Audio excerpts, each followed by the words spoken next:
But nothing destroys joy like comparison. You can't have joy that way. It is destroying your joy.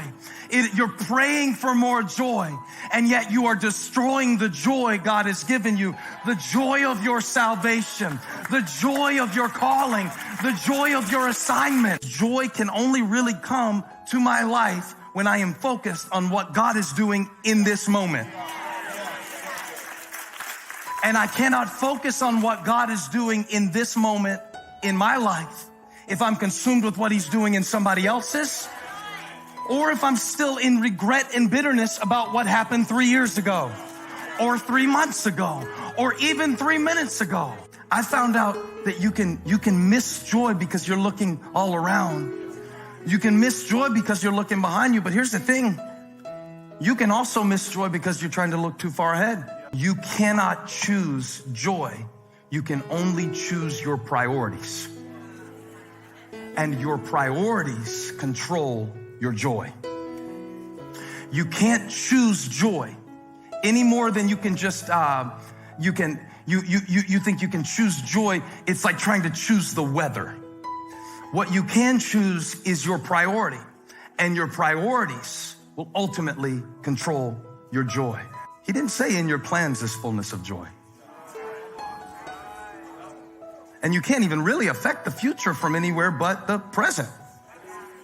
And it's all wasted energy.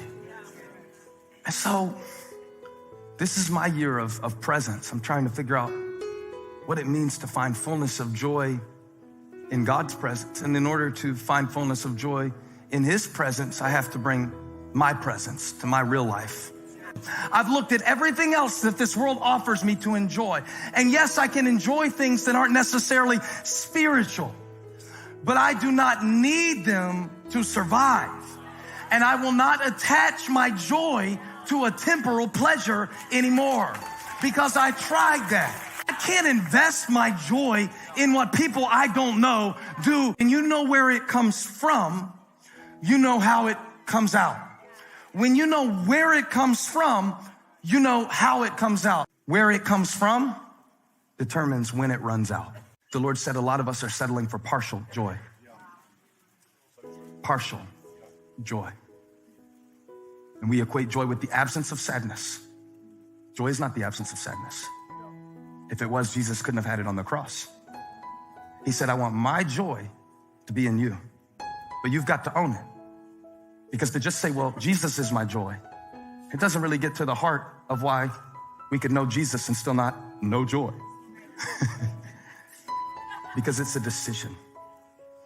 When I give the wrong things too much priority in my life, then those priorities control my joy.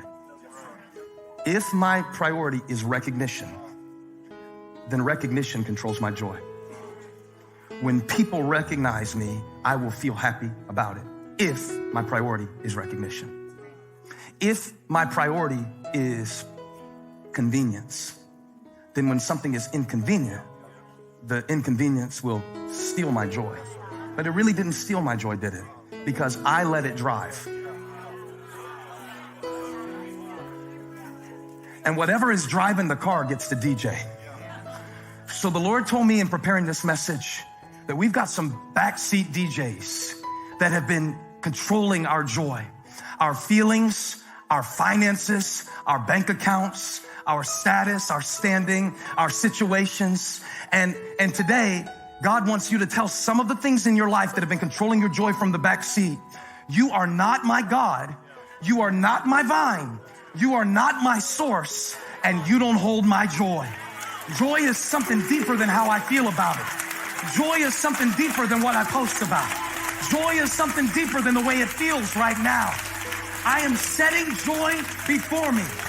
I'm resetting my priorities. Now, when I do that, my joy flows not from what it is, but from who God is to me. If you have enjoyed this video, be sure to subscribe and like this video. You deserve a happy life.